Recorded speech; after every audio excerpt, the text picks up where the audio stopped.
What up? What up? What up?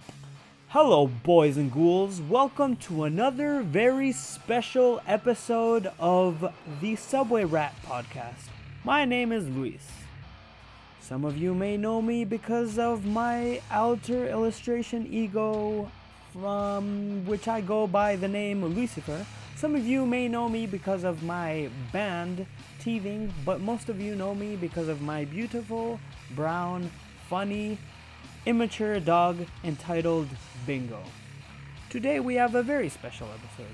Why is today a very special episode? Because we have Bhotey Gore from Chepang.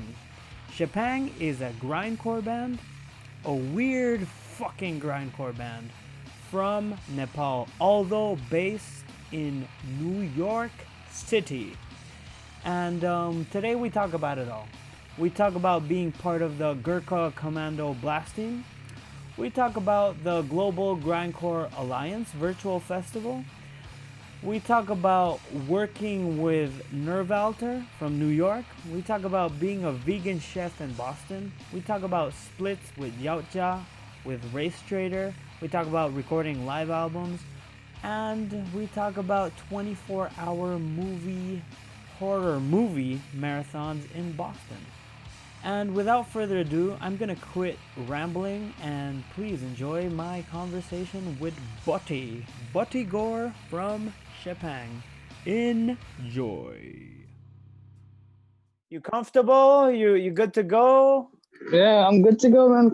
Fuck yeah, Woke dude. up, smoked a little weed, had some coffee. Bro, I'm rolling myself a joint right now, so please. That's good. You started your morning right. Some coffee, some weed. Gore. I was always go ahead. I was always curious about something. Like is your name actually Luisifer, or it's like it's a play on word for Lucifer? No, it's a play on words. Exactly. Yeah, my real name is Luis, like Luis, but in Spanish, and Luisifer is just like, I guess, like my alter ego, illustration ego. So yeah, it's not. I wish it was my real name. No, man. When I first read it, and I was like, wait, is that his real name? That's like fucking sick. That would be sick, but no. Unfortunately, it's no. It's just like a nickname I go under when I like do illustration stuff. Gotcha. So yeah, and on Facebook, it's like it's weird because it's Luis space Efer, but it's supposed to be together. So I'm guessing I understand you getting confused. Yeah, that's the same thing with the Bhotey Gore too. It's like no, my real name. So okay. I just use it, you know. Like I mean, the idea was like, because my real name is Sankatlama, it would be like harder for people to pronounce in here. Then people used to, like, my friends used to call me Bhotey, and then I started using Bhotey Gore because like Gore was like names I used in forums and stuff like that. Okay. And now, like I said, Bhotey Gore, even Bhotey is like harder to pronounce. I'm like, God damn it, I don't know why I picked that name. But I like Bhotey. Well, I'll do both Bhotey and Gore. I'll see, depending on the mood. So, dude, I want to give like a quick introduction to you, and whatever. Okay. If I'm leaving anything out, please feel free to pitch in. So you're the vocalist in Chepang. Okay. Yeah. You're involved in the Grindcore Global Alliance. Global Grindcore. Yeah. That is a part of because we have this label called Gurkha Commando Blast Team. So which does like releases and stuff, and that's the one who did Global Grindcore Alliance, a part of Gurkha Commando Blast Team Alliance, the record. But also, which is like in a bigger framework. It's like a Gurkha Commando Blast Team media. We're trying to like expand more into that shit, so it's like it falls all under that too. There's a bigger picture behind. Okay, right. So, okay, we'll get into more of that later. But here's my question. I might be wrong. Are you part of Nervalter? No. Nervalter is the guy who released our first EP. Okay. And so, I mean, the guitarist also, the guy who runs that, Aaron, he also played guitar for Chepang for European tour. So, like, he was, like, all very close and stuff, so. Is this the guy that used to be in Defeatist? Yeah. Fuck yeah. Because back in the day when I lived in New York, I used to see the Fetus all the time. So like, I was like young, really young back then. So like, I've never met him personally, but like, he was a big, I'd say, big influence, on like my musical taste, man. So fuck yeah. He's a solid dude, man. Like fucking the amount of releases he does and shit like that, and he finds like very like upcoming underground bands, and he just like picks them, and every releases he has done so far is fucking gold, man. Like dude, like Stimulus, like if he kind of when you approached him, he was like instantly, he was like, yeah, I want to release you guys, and like he's the one like who has been the biggest influence on Chepang too, like how like the road of the Chepang went. He has been a big part of it. So yeah, and dude, like so many different bands, man. Like he's a tank. He's a tank. Yeah, dude. Is there music in the background? I mean, oh shit, yeah. Hold on. Yeah, I was playing some fucking Ghostface Killer today. Oh fuck yeah, dude. Nice. You guys have been pretty busy in 2020. I mean, yeah. So we're gonna get into that later, but I start off all of my chats with the same question, which is one of my favorite questions in the world, and I can't wait to ask you since you're living in Queens.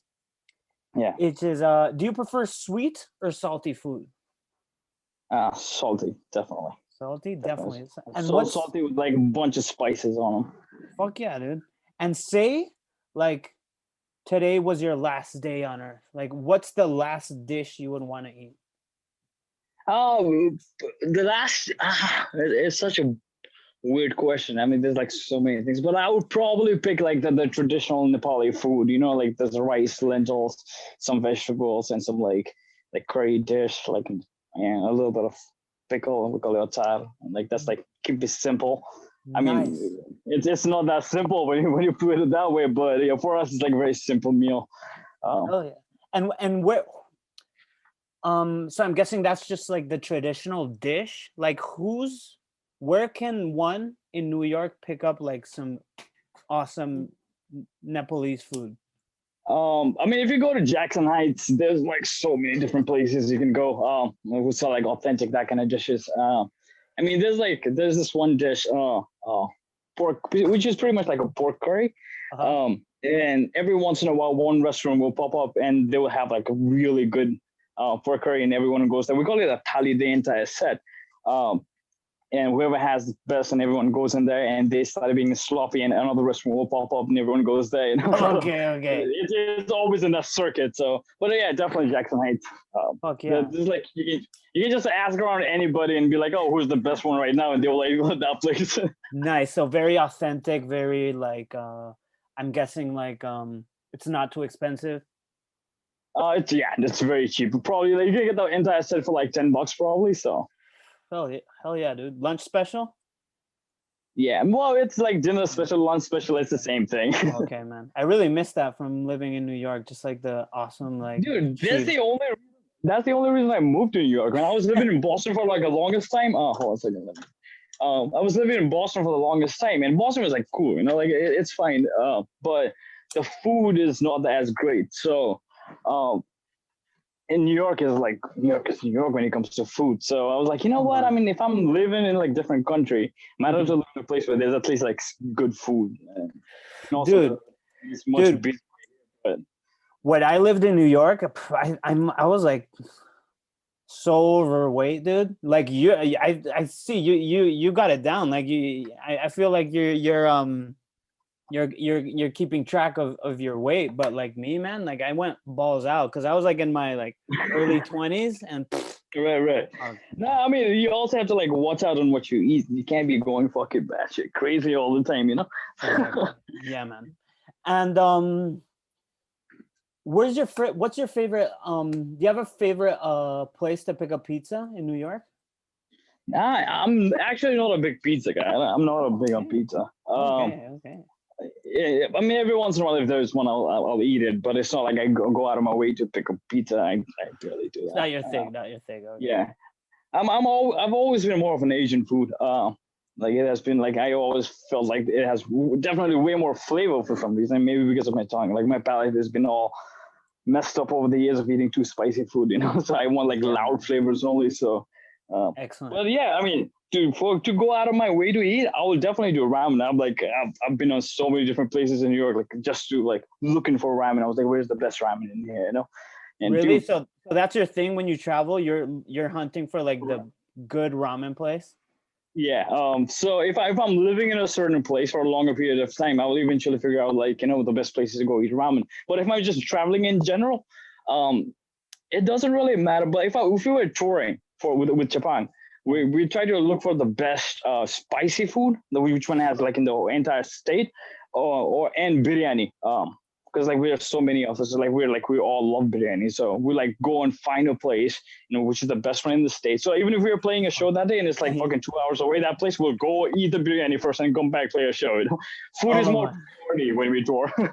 Dude, that's so sick. Like, okay, now I definitely need a tour with you guys, man. Like teething, that's our thing. Like, we're not like big drinkers or we're not into drugs. Like our thing is like, let's go to like or a cool record store or like or excellent food, like dude, like a vegan spot or something. Yeah. Oh, you know what's really funny? I worked as a vegan chef for a little bit when I was in Boston. Nice. I was working for this like really famous vegan restaurant. It wasn't big or anything. It was like a chef owned, but it was like one of the first restaurants to be around. And what's that place called?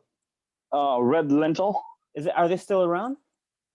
Oh yeah, they're still around. Nice. But yeah, that's the place where I got my first chef training and stuff, and which was really funny. The first place I got trained was on vegan food. So yeah, I mean at that point when I was first working, a lot of the foods right now that are in the market, they were definitely not in the market, and we're like actually creating a lot of those kind of dishes too. And people didn't even know about like like seitan and stuff like that. And we are creating our own seitan in the store. And excellent. Yeah, here at home we make our own homemade seitan, but that's so cool because that's what I really appreciate from a vegan restaurant where they make their stuff from scratch. Because a lot of places just like frozen stuff they buy. So that's fucking sick. You can cook a mean ass vegan dinner.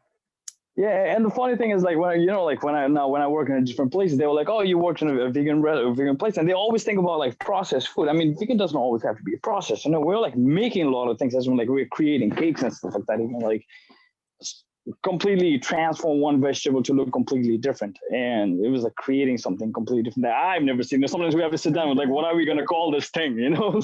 Oh yeah, because it's never been made before. So yeah, I mean, it was a good experience. Shout out to Red Lentil, dude. Did you end on good terms with them? Yeah. I always do on a good terms. You never know the situation. And also like I worked in that place. I mean, that put food on my table, so I can't disrespect that place. So yeah, exactly, man. And is that what you do for a living? Are you a cook? Well, I do chef. I'm involved in this whole restaurant industry, but usually I manage the restaurants now. My restaurants, cafe, whatever I can find. That's my thing. Where are you involved now? Where are you working? Oh, right now, dude, pandemic hit, so I'm chilling home, playing with some music, and that's it. Relax. So, there were like a couple of side gigs I did. Like I worked for like Amazon and shit like that, but it was fun experience. And what was your last like cooking gig or managing gig at a restaurant? Recently I worked for this ghost kitchen. They were running 3 different brands from the place. They didn't have like a storefront, so it was only deliveries and shit like that. It was really funny. One of them, like on the 3 brands, one of them was a fried chicken, and the other one was like Asian, like Chinese kind of thing. But I don't know what they were thinking. It was like very culturally inappropriate. Like they were like, I'm like, what are you doing? And the other one was like a Mexican, like tacos and stuff like that. And they were like all on the same line. I'm like, what are you guys doing, man? Like you're all over the place, but it's too much. And yeah, that's fucking awesome. As you see, like I could just ramble on about food, man. I love talking about food, but I think we're good. We're good. We've covered food for a good 5-10 minutes. So, yeah, I mean, dude, like we almost stored that time. Remember, like we almost came to Europe when we were playing that Vagos Fest, and we didn't get a visa and stuff like that. But yeah, that tour would have been sick. We were playing like 2 or 3 shows together. Remember? Yeah, which never happened. Yeah, dude, and I don't. That's too bad. So that whole thing fell through because of the visas. Yeah. There was like a couple of things going on. I mean, the only reason we come in there was for vagos, and we said we are gonna come, and then the work thing happened. We got really busy, and we started applying for visas, and we couldn't get it. And also, like, because part of the members were like kind of happy because like work was like on the peak, and like just leaving for 2 weeks and coming back would be like it would be more work. So we're like, all right, kind of chill out. So it wasn't all lost, but okay. And so a good experience. That's a bit weird to me because like a lot of American bands that I know have been able to come here without visas. Because we're not American though. No, that we're in here on visas too. Right. So we just happen to live here. Okay, so yeah, that's my other question because I get confused sometimes. Is everyone in Chepang based? Where's everyone living? So everyone's from Nepal, and everyone pretty much we knew each other from before, but we met here in States. At that point, the other vocalist and the guitar, Morning God, and Chitiz, the guitarist, and one of the drummers, Gobin, they were living in New York. I was living in Boston, and the other drummer, Surya, he was in Texas. So every time there was a show, we would like get together and come and play. And so that was like music was never I mean, it was always a priority, don't get me wrong, but it wasn't as much as a priority. Like for us, like seeing each other and like sitting down and like eating food was like a priority, and we were more excited about that. And in the meantime, we'll go play a show kind of thing. And the funny thing is like, that's why like we were late to pretty much every show because like we took too long in the restaurant. Fuck yeah. Okay, so you guys do food before the actual gig? Yeah, always. There have been so many shows that we've been late to. I think one of the shows we didn't even show up. We didn't even go. We were recording in, I think it was a split with Des. That's why we were recording. And after the recording, we're supposed to go and play that show. It was in Jersey. And we were playing, then we got like a bunch of biryani and we ate, and we were like, man, well, I'm in food coma. I can't really get out of here. And nobody was like, you know what, just like stay here, like finish the record, like slowly take our time, you know? And then we're like, fuck that show, man. Fuck yeah, dude. Usually our thing is like, because here in Europe, maybe you need to show up at the gig around, I don't know, 6 o'clock or something in the afternoon. So usually what we do, we'll wake up early-ish and go grab lunch, and then right after so we're not really late to stuff. But what time do you guys usually need to get to the gig? It depends when the show starts. But this is what we do. This is what our schedule is all messed up. In the morning we'll eat at home. Usually Chitiz's mom, the guitarist's mom, will cook like Nepali meal. We all eat that, and then we go practice. Because we haven't seen each other for so long, we haven't practiced. Right. So we go practice to run down a couple of sets. Then we get really hungry, then go eat something, and then freshen up, get a couple of beers in the system, and then go play a show. Fuck yeah. So it's like 2 full-on meals and then the show. Yeah. Okay. I mean, and also like, especially for the drummers, they need that thing. Because, I mean, they're like blasting 270 BPM, like we're going crazy at it. I mean, we need a little bit of energy. Fuck yeah, dude. Fuck yeah. That sounds right up our alley. We definitely need to get back on track, and whenever this is all over, do some touring together, because we'd love to like just follow you guys in the van wherever you need to. Do you guys did you guys ever tour US? We've never toured the US. And actually the only band that's like approached us to do something like that was you guys. Really? Yeah. And it seems a bit here in Europe we're a bit scared to tour the US, just because we've heard a lot of like horror stories about visa wise, like there's like all of these methods on like some bands will like travel on different days or get different flights, and just whenever you're crossing the border, just like not everyone's dressed in black or sunglasses or tattoos, you try to look like a decent human being for like a couple of minutes. So So, and before we're gonna get to talking more about Chepang, but I want to know like how 2020 has been. So like I know it's been a weird year, but you guys have kept it constant. You've done 2 releases. Yeah. Well, with Chepang, it doesn't really. I mean, it didn't really impact us. The only thing that impacted was like we're supposed to tour West Coast, and we're planning on going there because we haven't actually never played a show in West Coast, and we booked a show for like I mean, a couple of shows. I think we were like for 2 weeks. I think like constantly playing, and when that hit, we couldn't play any show. But we did play a show in 2020, right before the pandemic. We played with Kralis and St. Vitus, Nice. and it was a good show. And right after that, we did a the virtual session. Yeah. So we did a virtual session, and it was good. But yeah, besides that, I mean, because we function mostly on internet, like whatever we do, so we don't really need to be out at all. So I mean, our record was already recorded. We recorded that in 2019, all of it. So we were planning on releasing that anyways. So it didn't really matter to us. It's not like we go out all the time. I mean, we play a lot of shows. We don't. We barely play any shows, you know. Really? Because from the outside, it seems like you guys are constantly playing shows. That's good. That's the impression from the outside, is that you guys are like hustling and like playing a lot. Yeah, we're always doing something though. So like even if we're not playing shows, we're always doing something. We're like, you know, one after the other. Like once we got bored with our record when we released it the next day, I think nobody listened to it. We're like, we're done with this. Like, let's do something else now. You know, like we're constantly moving on. From next day, we'd think of something and like, let's do that. Like right after we did Global Grindcore Alliance, next day we're like, now what? And we started planning for the second one. So the second one's gonna be in May, like instantly. You know, there's like no wasting time. Not just sitting there and going, oh, we did this. Okay, man, it's done. The thing of the past. Fuck yeah, man. Fuck yeah. So and what about apart from like so you haven't been able to work during 2020? On and off. It's like if I want to, if I know, because it's not I mean, most of the restaurants are closed and stuff. I had to quit my job right before the pandemic because I had to go back to Nepal. So I went to Nepal and I quit my job and went back to Nepal. And at that point, COVID wasn't. I mean, it was around, like it was going, but like the lockdown didn't happen or anything like that. And right when I came back, lockdown happened. Everything was shut down. So my job was not gonna come back. And I was looking for the job, but like nothing was open and shit. Then I started hustling. You know, I worked for Amazon a little bit, and which a good thing about working in Amazon.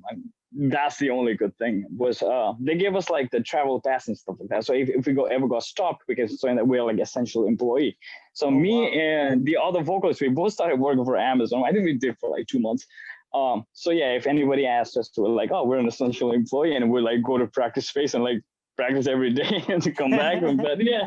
Okay, fuck yeah, man. Okay, cool. So that was like the main perk of working at Amazon. Yeah, that's literally the only thing. I mean, I also understood what like consumerism these days is, like, you know, how much people are consuming like unnecessarily, and I'm like, the fuck, man. It's like shouldn't everything be slowing down right now? Everything is on the peak. No wonder that guy made fucking $100 billion, man. Oh really? So I can imagine Amazon right now is on like the peak. Everyone's like ordering like crazy. People are like fighting for unemployment, and this guy walks around with like 100 billion. I'm like, get the fuck out of here, man.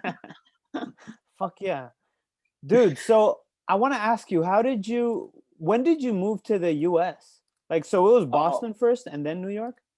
No, I've been all over the place. I moved to US in 2009, 2008 or 2009.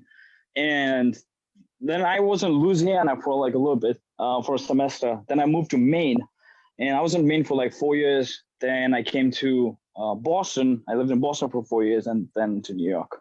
Okay, fuck yeah. So how long has it been in New York now? How many years? A year. I moved last November. Okay. And how many members of Chepang are in New York? 4. Okay. Yeah, I mean, our members are growing every day. The original 5 members, yes.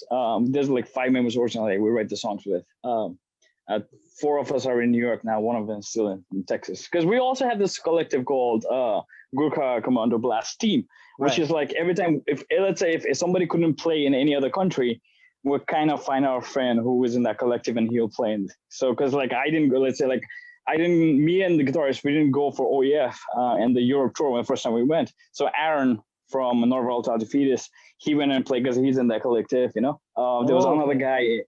in Germany who was from Nepal, and he's also in that collective, and he did the vocals, and like it's like more of a franchise. It's a rotating thing. Okay, fuck yeah. So like depending on where you're playing or availability, it's always rotating. Yeah, so like the show will always go on. Fuck yeah, dude. And okay, and let's rewind a bit. I want to know, how did you discover like punk and hardcore?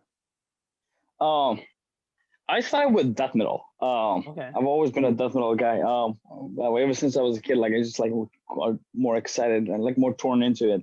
But I kind of never listened to punk and hardcore, to be honest. I never was into it. Maybe because like I got into death metal, and you know like how this death metal has this elitist mentality. I was like, oh, this is like the supreme genre. I got into that thing too. When you're a teenager, when you get into something like that, of course you're going to be drawn more into it. Yeah. And as I grew older, I discovered like there's more things you can do. It's not just like that kind of death metal. It's like you can go. There's a speed aspect of it, and there's like more hardness aspect of it, and grindcore hit me hard. It's like grindcore is all of that. So it's like the best part about death metal is in grindcore. Like the speed, the blast beats over blast beats, and like going nasty, crazy insanity is in grindcore. And I was like, all right, this is my thing. I like this a lot. In terms of playing, I mean, I still don't listen to a lot of bands. I mean, but like in terms of playing and executing, grindcore is the way to go. Fuck yeah. And so you started directly with death metal? Because with me, there was like a smooth transition, I mean, there was like a couple of like regular bands and stuff like that. Well, I mean, this is what happened. Because like I have a brother, and my brother was like 4 years older than me, and he got into all those kind of transitioning music, and he was listening to I would listen to whatever he was listening, and he got into all this extreme music and like they involved in like scene from Nepal, and then we got into death metal, and I like when I hit directly to death metal, and I was like, yo, I remember I was like 12-year-old or 13-year-old, and then he was listening to Skull Full of Maggots, Cannibal Corpse, and I started like doing the vocals, and somehow I could like pull like the girls and stuff, and my brother was like, yo, you could do that shit, and I was like, yeah. So ever since then I started like I got like more directed towards vocals, and I'm still doing vocals just because of that. Fuck yeah, dude. And like, I think because I also had an older brother, like, and he's the one that like got me into just like Metallica, Soundgarden, Corrosion of Conformity, like what was big back then.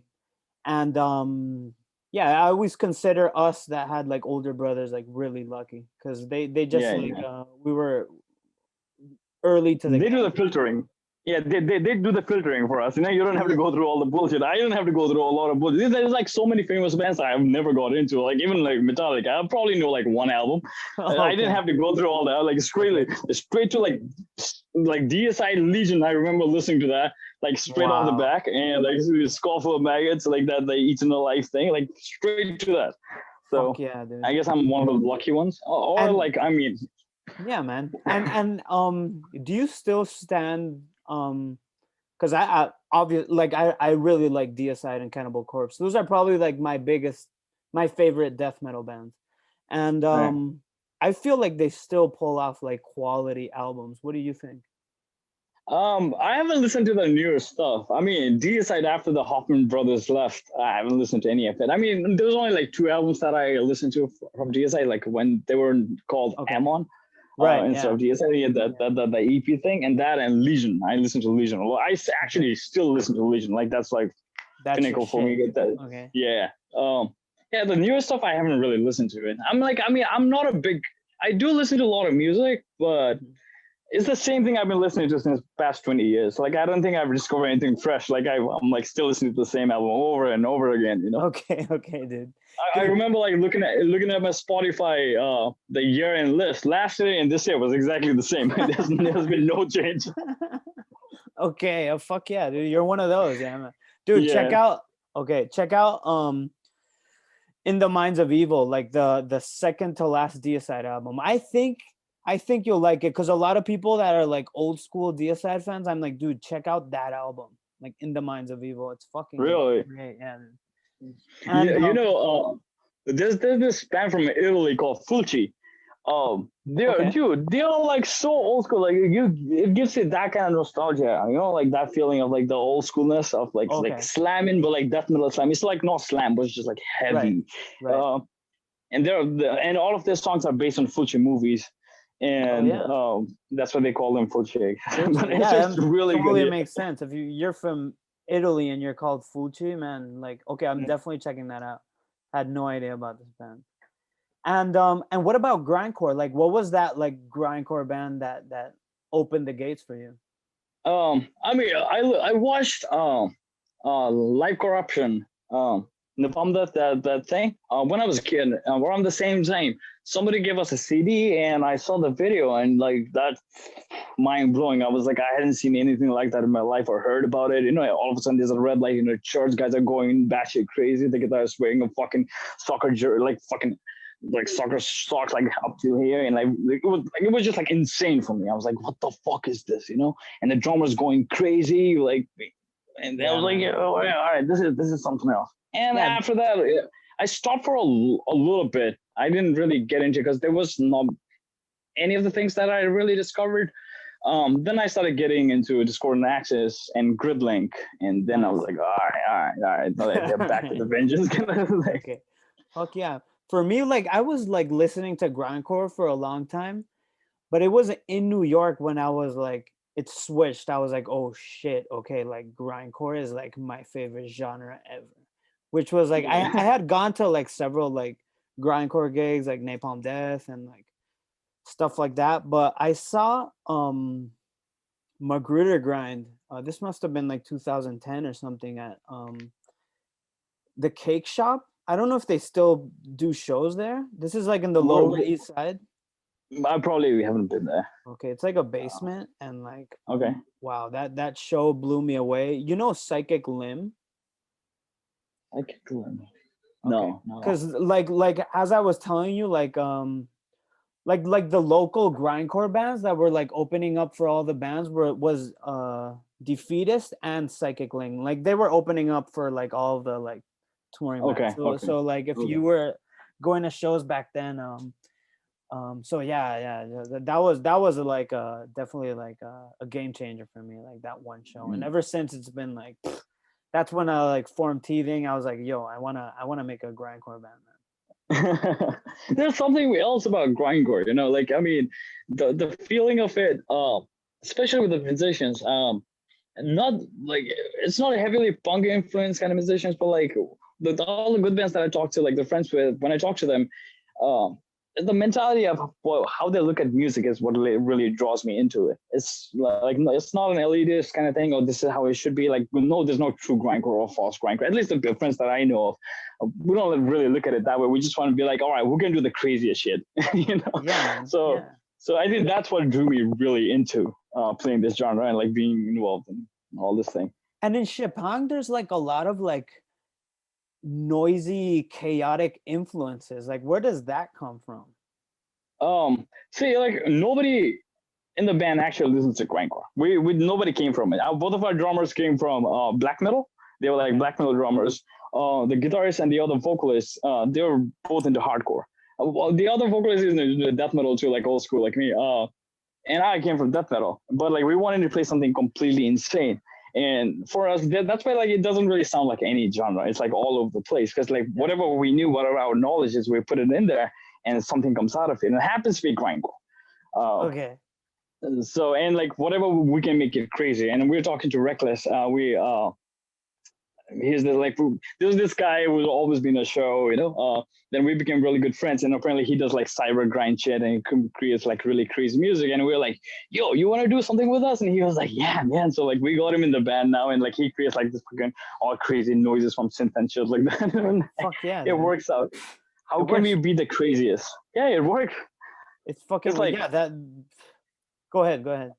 Yeah, but you can't predict what's gonna happen. You know, no matter what you think, how the song's gonna be like at the end, it's gonna be completely different because like there's like 6 people going batshit crazy. So yeah, exactly. Even in your like when I'm listening to like the latest album, it feels like I know it's not, but it feels like there's like a lot of freestyle in it. You know. It feels like anything can happen. Like you're on track 12 and like you don't know what to expect. Yeah, I do a lot of freestyle vocals. The last on GGA, the global Grindcore thing, our set, my vocal was improv freestyle. Really? The entire, yeah. So I had no idea what I was putting myself into, because like I got really into the freestyling thing. There's this band called Manas. The guitarist from that band, is from Bhutan, and he's like a really close friend of ours. And he was doing like a lot of improv, freestyle jazz kind of thing. And he was touring, and he asked me if I could do the vocals on it. And I was like, all right, let me give it a shot. I mean, it's not like you have to worry about anything. There's like they're doing freestyle. So I went and started going crazy, like even more like what's that fucking the jazz grindcore shit? I forgot the name of it. Oh, anyway, so Naked City. Naked City, yeah. Okay. So it was more like that. So I was like, that's what I had in my mind, and I went and did it, and I loved it. So, and when we were doing the GGA thing, so we started writing the songs, and I'm like, you know what? I'm not gonna write any lyrics on it. I'm just gonna go fucking crazy, whatever comes to my mind. So there's no lyrics on it. I was just going crazy. Okay. Have you ever recorded this way? Well, that was like it was recorded. So we'll probably put that out in a vinyl sometime. Oh yeah. It's not you guys uploaded it, right, on like Spotify? That's it. No, I don't think so. Oh no. Well, there's the other one we uploaded one that was like done last year.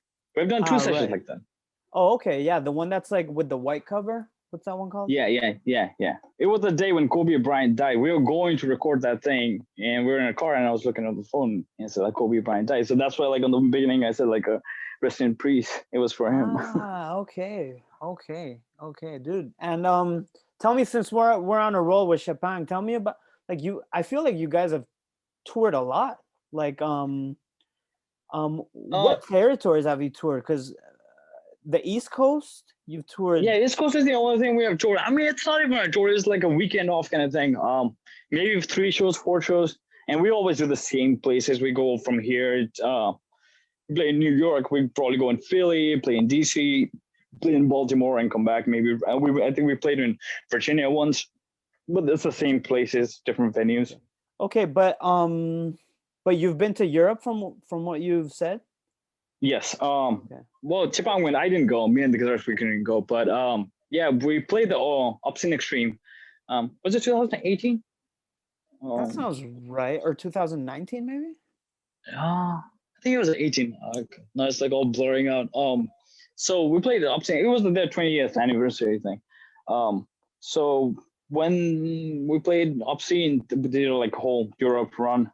Like a lot of places I don't even know how many places they went to, but like they did a whole tour and it came back, and I was like, all right, cool. Hell yeah. And who's doing all the booking? Because I feel like last time you were trying to make the Vagos Spain trip, it felt like it was you doing the booking.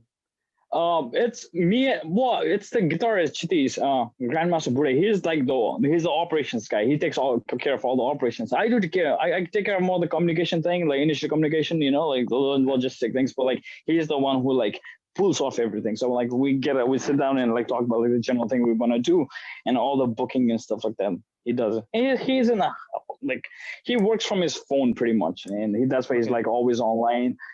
Like he's an IT project manager thing, so he's always online, and so like that's why like we're always busy. There's like crazy things going on, and he's talking to everyone at the same time. Okay, it's all DIY. Yeah, it's like completely DIY, and we do our own thing. I mean, that's why we didn't even have need a label. I'm like, at first when Norvaltar started releasing us, and I mean, we became really good friends, and then later on, even Yautja was like, you guys don't need me, man. Like, just do your own thing. So that's why we made Gurkha Commando Blast Team records. And because we started doing our own thing, I was like, we work on our own pace. Because we're like, we pull off things really fast. If we say like we're gonna do a record right now, like in 3 months or 4 months, like it's gonna be done. So so we work really fast. We don't like to wait around, and you're not doing it all the time. Right. Okay. To do something if I approach for something to you. That idea probably came like an hour before. Like within an hour, we'll like to do whatever we need to do, like get things done. You map the whole thing out. All right. Yeah, and so we talk to everyone and get it done, and then relax and chill out. Oh yeah, and So the latest thing you guys just put out was the split 7-inch. Which, how do you pronounce the band? Yautja. Yautja. Yautja. Okay, so I think it's the character name from the movie Predator. The alien Predator. His name is Yautja. But, yeah, so that's in how. What movie is there a Yautja? In which one? In part 1. Predator, the first one. Really? Who's called? The Predator. Really? Their name is Yautja. Yeah. At what point do they? But they don't. They mentioned it in the first one once, I think, and even on the second one. I don't know, like how I actually know about this, but at one point you remember the chick who gets they were trying to like take this chick and go to the chopper. Yeah. And this chick starts speaking in Spanish first, and then I don't know if it's Spanish, but and then she actually explains it in English. I think she mentions that, and then we call them Yautja, blah blah blah. Okay, so there you go. Interesting piece of trivia. That's fucking cool, man. I had no idea. Fuck yeah. And how did this split come about? Like who approached who? So Yautja's been a big influence for us. It's like one of the sickest band around. These guys are fucking nuts, and so we've been like big fan of it. We've been following their records and stuff like that. And in a couple of shows, when they toured, I went and talked to them, and apparently they know about us, and like we just became friends. And I wanted to like tour with them because like that's like one of like our like biggest influences right now. And we're like, oh, we want to tour with you. And one day the drummer Tyler, he was like, do you want to do a split with us? I was like, you're asking or telling? Because we're down, man. And so like we had a couple of songs done, and they were like, yeah, we're gonna be releasing an LP, and we have like a couple of extra songs. So let's just get it done. So they gave it to us. We put it into pressing, and it's good to go. I think it took us like 3 months. Oh yeah, it's things in the press. So, yeah. Okay, yeah, that's usually how it works. Like, just record a bunch of songs for an LP, and then like leftover tracks, you'll just like hit up whatever friends down, to do a split. Yeah. Okay. I don't really like doing splits that much. But again, like if we have like leftover songs, then yeah, like why not, kind of thing. We were also supposed to do a split with Race Trader. Wow, and it was nice. it went to the production too, and I don't know what happened. It's all in halt because like the COVID happened, and then there was like the BLM protest going on because of what the Race Trader is like really big into that kind of social issues, and it's totally respectable. And one point they were doing this compilation, and it was a benefit, the bail fund for a BLM protest, and they were like, oh, do you want to give us a couple of songs? So we're gonna do this, and we give them a song. And we just got busy with that, and that compilation made I think like 20 grand in one day or something like that. It was like fucking nuts. Wow. It's like it was like a lot of good bands on it. So it was like 10 bands or something like that. So okay, so that splits on parentheses on a hold. Yeah, so it might come in sometime. That's one thing that I forgot about, and like every once in a while I remember and be like, oh, what's going on with that? Then I forget about it again.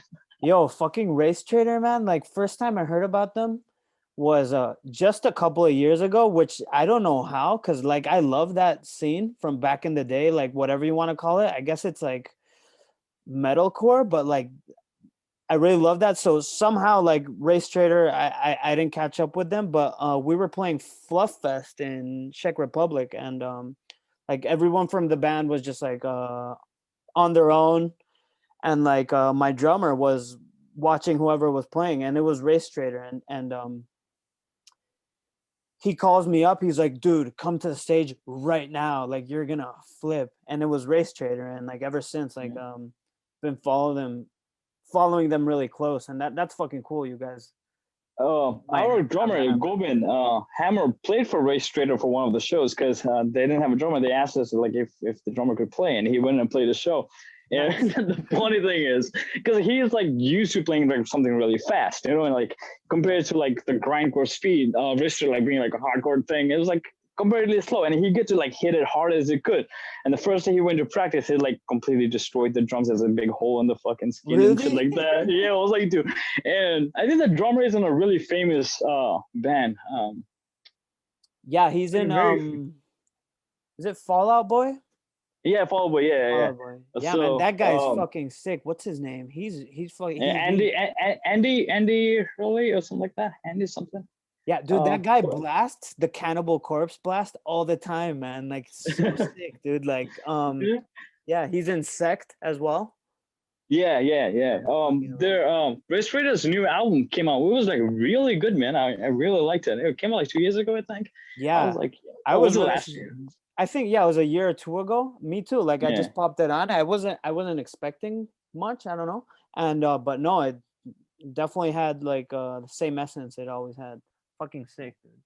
And they're like really big into social issues, and they talk about that, and they really mean it, and they're like actively getting involved in it. And I was like, that's fucking sick.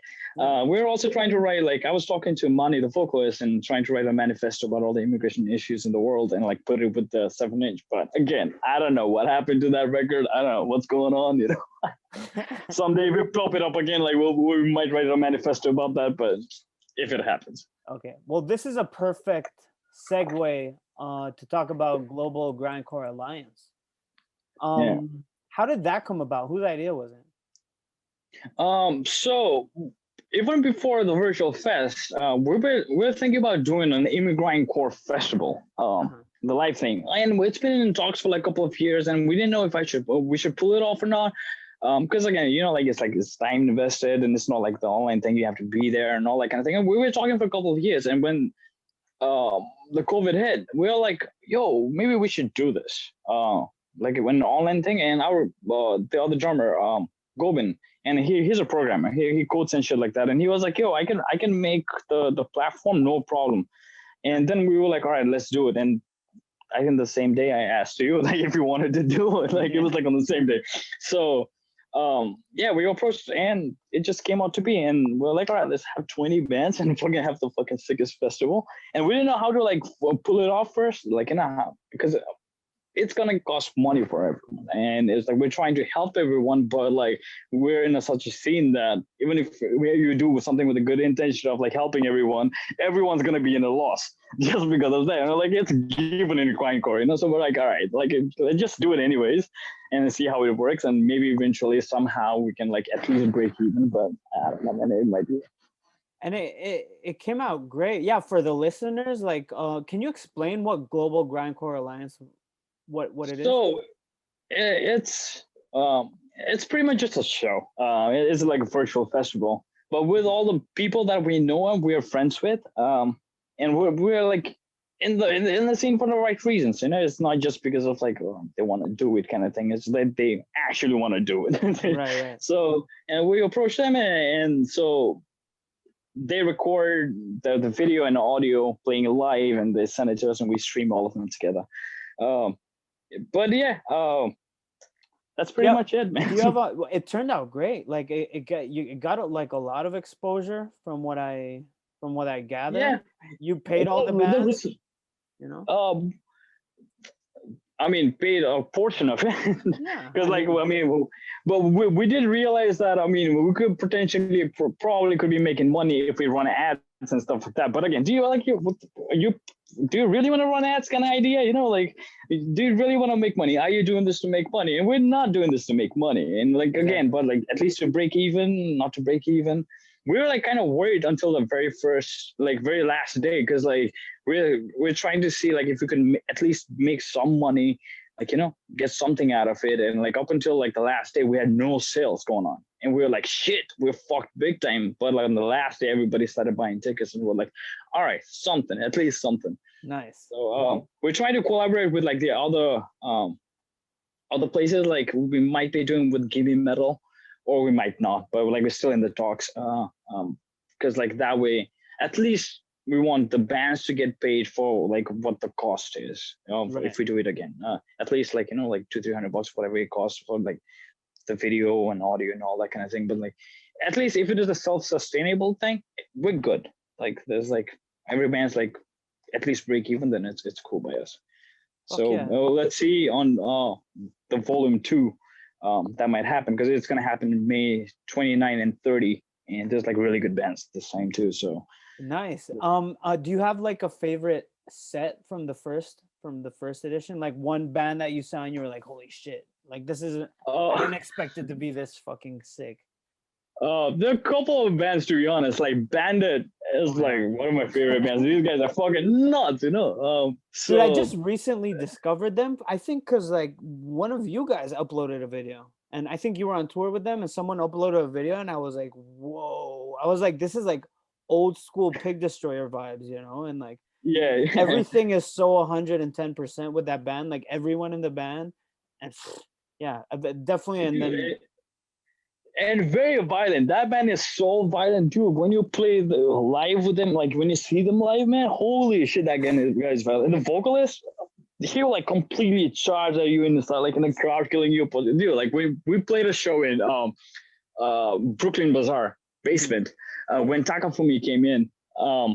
And I remember like they were opening, and first 15 seconds, they start first 15 seconds. There's trash, the barrel on the floor. People are like on the floor too, and everyone's getting hit up. Like first 15 seconds, I'm like, God damn it.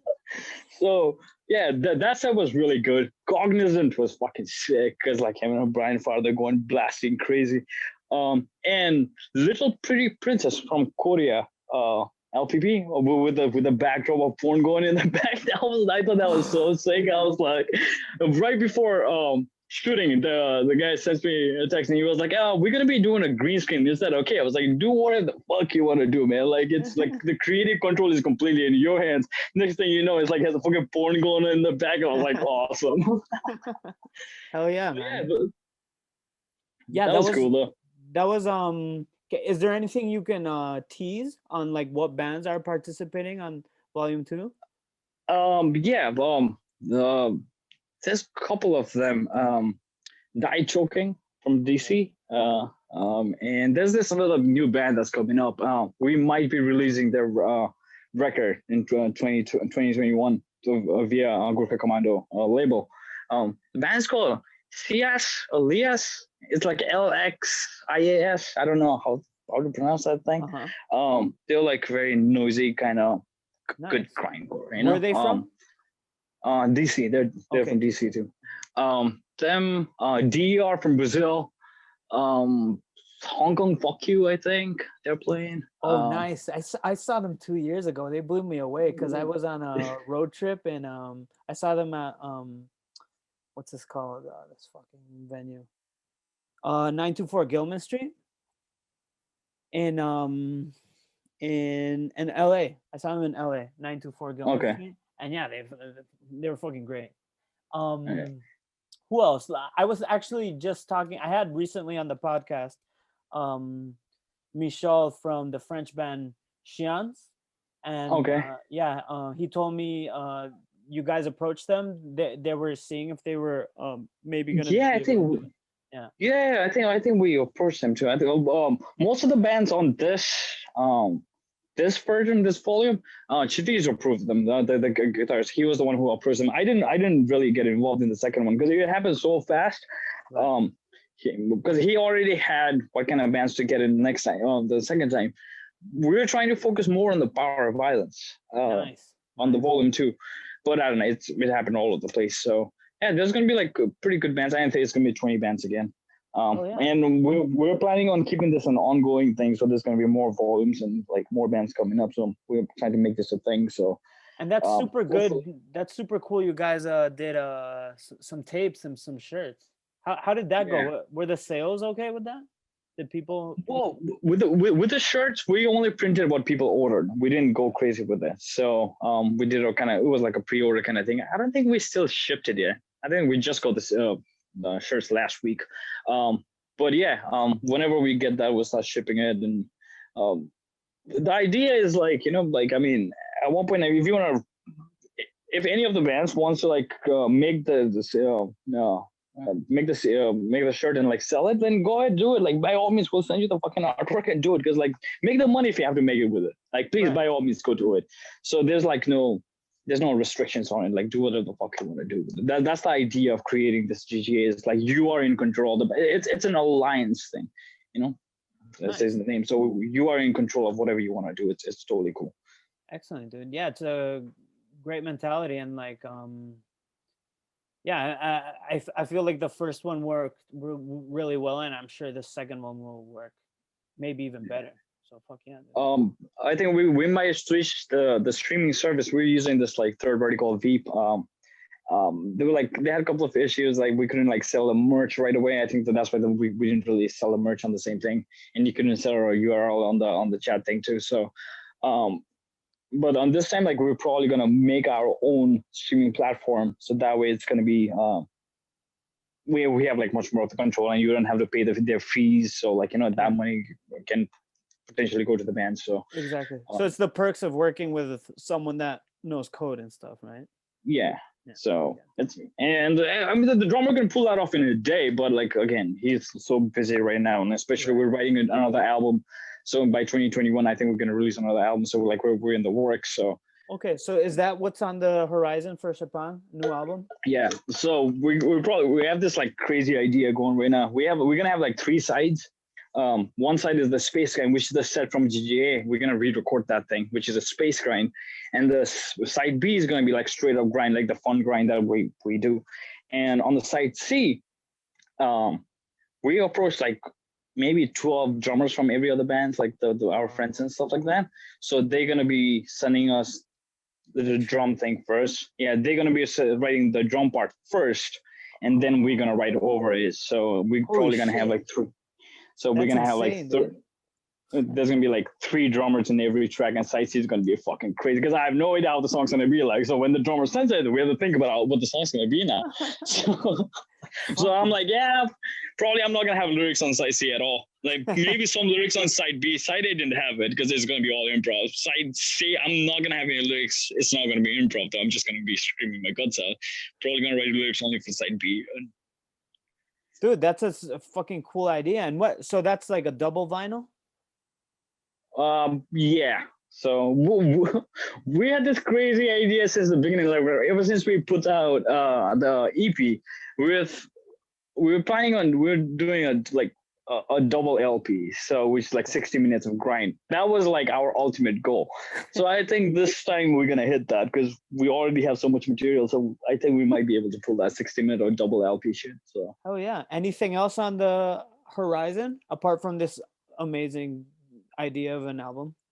For Chepang, no, but for our label, I think we're pretty busy this year because we're gonna be releasing that band, CS, LES, and Bandit. Bandit's gonna be coming out with their LP too, so that's definitely gonna be exciting. Are you guys gonna be releasing the Bandit one? Yeah, nice. Nice. Is this like a co-release, or you guys like take care of everything? No, we take care of everything. Nice. Like, fuck yeah, man. Looking forward to that, man.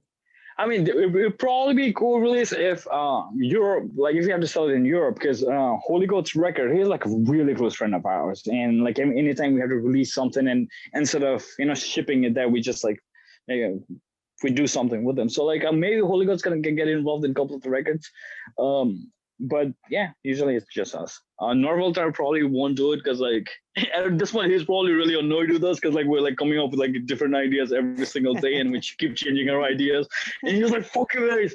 But he is busy with their own thing too. Like Norvaltar is like really busy.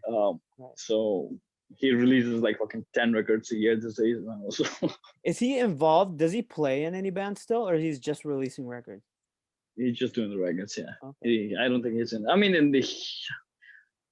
don't know. At some point in the pandemic, I think he wanted to do a reunion. I might be wrong on it. I think he was like jamming, but he's getting old. He's getting old. He needs to retire and keep just Grindcore releases and not making his mail order from his like bedroom. Yeah, exactly. Yeah. He's a solid guy. The Aaron is a solid guy. He's like one of the most solid guys I've like ever met in my life. He's on point with things. Fuck yeah, dude. And anything else you want to cover? Because I think we covered Global Grindcore Alliance. We covered Chepang. Oh yeah, I wanted to ask you because with Chepang, so you guys you've done the East Coast, you've done Europe, you've done Nepal, right? You've played there. Yeah. Two of our drummers went back because they could go back to Nepal, and me and the guitarist couldn't. We had like whole shit going on with our immigration status, at least that point. And so the 2 of the drummers went there, and we put other guys from Gurkha Commando Alliance thing. We have with a bunch of friends, and we asked them to do it, and they did it. But yeah, we played a couple of shows in Nepal, and it was like crazy. I looked at the videos and shit like that, and guys were playing fucking bad shit crazy because it was a homecoming. Like when it's a homecoming, you haven't played it. It's a different energy. Like the energy is completely new because it's home. So For sure, yeah, you guys fucking killed it. And is there anything else like when COVID slows down and like we see light at the end of the tunnel? Is there like any touring plans? Touring, like it's not so far, but we have this like idea that like if it opens up anytime soon, we're probably gonna tour again. That's like that's definitely gonna happen. I want to come back to Europe. I want to go to Europe because I've never been there, and like I definitely want to go there myself because now I can travel. Probably gonna do an Asian tour, and we're probably gonna hit like home and like other places like Indonesia and stuff. Definitely want to go to Japan. Nice. That has been like tour or not, I want to go to Japan. That's so yeah, man. We'll probably make a tour out of that, and yeah, tour will definitely happen if everything opens up by like I don't think about this year. I doubt if anything will happen. But if anything, if it opens up, definitely want to go. Fuck yeah, dude! Hell yeah, man, dude. I mean, like, yeah, I can't. Yeah, I can't wait, man. I can't wait, and like, hopefully it'll happen soon. And yeah, if let's try to make Europe happen again. Whenever this. Yeah. I'll definitely hit you up, man. Oh man, I so want to come there. And like every time I looked at the videos from guys last tour, every time I look at the video, I was like, dude, I missed out. It was like a regret thing. I mean, it wasn't in my hands, but I really wanted to come there though. How did Vagos come about? Like, cause it was if I felt like last the tour you were gonna do was revolving around that. Like that was the main pinnacle. Oh. I mean, Vagos approached us. I don't know how they even know about us, like, which is like so weird. And all of a sudden, at first, I thought it was a scam. I was like, dude, just send an email, and I was like, what the fuck is Vagos? I had no clue about that. And I looked it up, and I was like, oh, it's an actual legit thing, and this all sent us the contract and stuff. I was like, all right. So yeah, because they don't usually, from what I've seen, they don't have like a lot of grindcore bands and like that kind. It's more like traditional metal. So like that was cool and surprised to see. Yeah, like looking at the bill, I was like really surprised. I don't even know why they approached us. I mean, at first I was like, you don't even know us, like what kind of shit we do. We don't play more than 12 minutes. I don't know if you know that. Dude, and before we go, I want to ask you, let's talk a bit horror movies, because I see you're like rocking some zombie on the background. Yeah, I watch a lot of horror movies. I like it. I like horror movies a lot. Oh yeah, so like any like I always end my podcast with like just, is there anything you've seen lately, old or new, that's like really caught your eye, that's been like I'm trying to think of. I mean, it's like the same thing over and over again. I watch it, and then like usually it will be on TV. I don't even pay attention. I'm like probably doing something else. But there's this funny thing in Boston. Every Halloween, there's this theater called Cooley's Corner, and on Halloween, what they do is they do a horror movie marathon. So it starts at 12 in the midnight, and they play it for 12 hours, 5-6 movies, nice. Until like the midday next day. And they only release the name of the first 2 horror movies, what they're gonna play. And there's a 2-ticket option. You can buy only the first 2, or you can buy the full thing. But the full thing, you don't know what the movie names are. They do give a couple of hints and shit like that. But yeah, I did that a lot, and that's like my favorite thing to do. I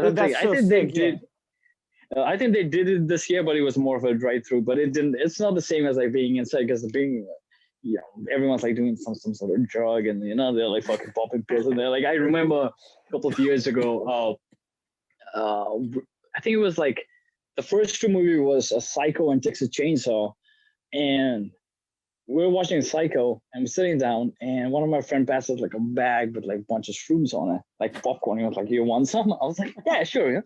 I started popping in, and by the time Texas Chainsaw came in, it kicked in, and I was like, the PA was right next to me. And it was an old school, like 35mm, like they only play like 35mm, the reels and shit. Like there's a very old school theater. So and the PA was right in front of me, and the shrooms kicked in, and the chainsaw kicked in too. And I was like, dude, that thing was like hit me so hard. I was like, this is fucking awesome, So it was a good trip.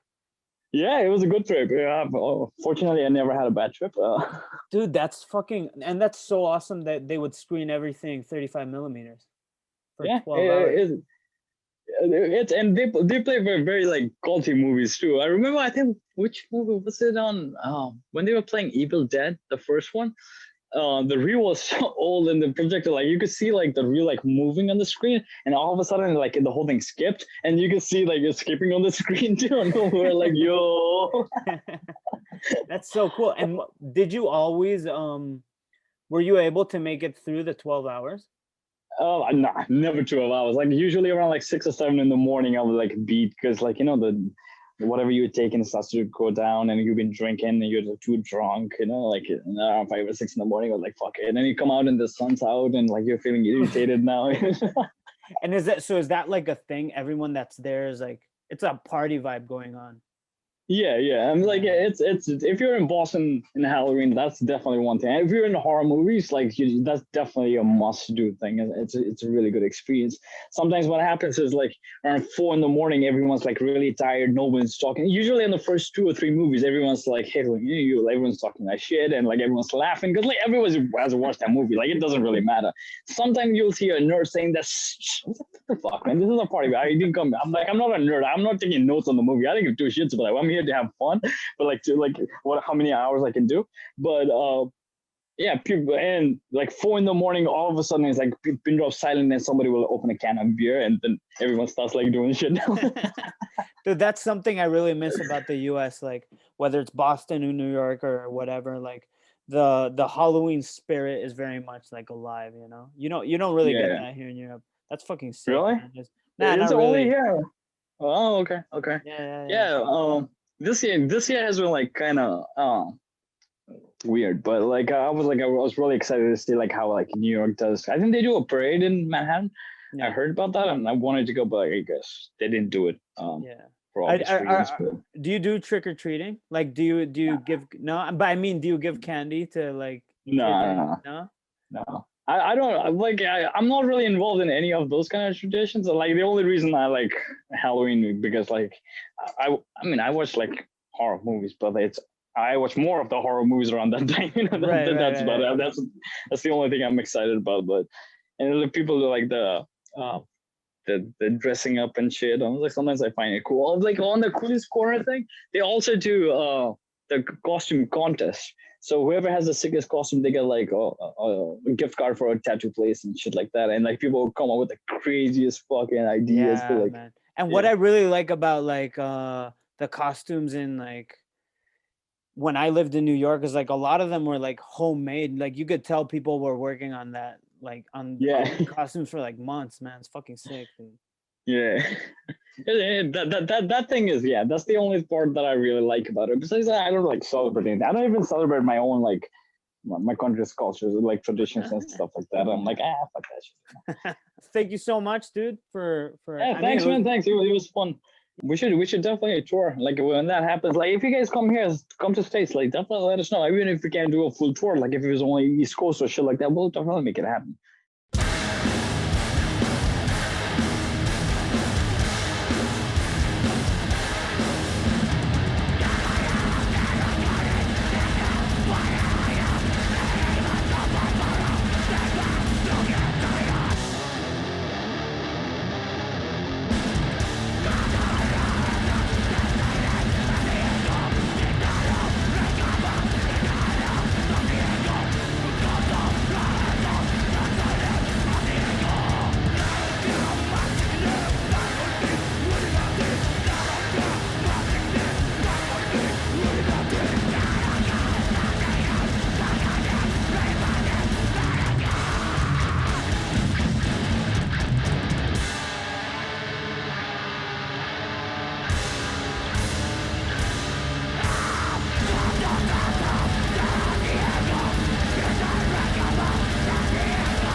That was Chepang with a song off their latest album, their latest full length, which is a fucking insane record, which I recommend you pick up. That song is entitled with, please excuse me because I am going to mispronounce this. It's entitled Pak handy. Anyways, that was awesome. That was an awesome chat. And I will be back later this month with a conversation with Antonio Sanchez. Antonio Sanchez plays in a special band. He plays in TV, and I play in TV. So this is a fun conversation. This is the first time I have a TV member on my podcast. And enjoy your night, enjoy your morning. Please, if you enjoyed this podcast, rate, subscribe, like. Listen on Spotify, listen on iTunes, listen on YouTube, watch on YouTube, whatever the fuck. Yeah, that's all I have to say about that. So thank you very much, ladies and gentlemen, boys and ghouls. Good night and good morning.